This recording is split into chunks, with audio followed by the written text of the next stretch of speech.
Now we're working on number 11. Number 11 focuses on domain and range. It's talking about this girl is 60 feet, has 60 feet of fencing to build around her rectangular garden. The graph shows all the possible links. Here's my link. Here's my area. So what it asks is, which of the following is the most reasonable range for the situation? Range measures the y. Domain measures the x. So let's find the range. Find our smallest range. Our smallest range down here. Most real situations will usually start off at 0 for the domain and range, especially the domain. So we're looking for the range.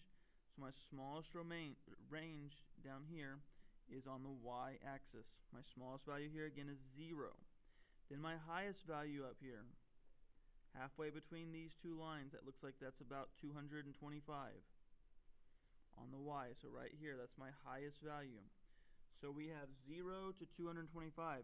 This is measuring my area. So my area has to be between 0 and 225. This looks like this is the area. This is the answer right here because 0, area, 225 right there. This doesn't work because this says area will be at 30, and it's definitely not in here. There's more values way up there, so that doesn't work. And these measure the input, the range, the domain, what we're putting into them. So this is the answer A because these didn't work. Let's go ahead while we're on the topic of domain and range and look at the domain. What would the domain for this be?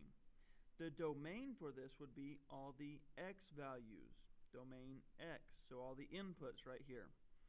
So it again will start the smallest value at 0. Real situations will usually start at 0. And then it goes all the way to, that looks like it's about 30. So 0 to 30, linked is between 0 and 30. That looks like this is what the domain would be. These other two are actually nothing.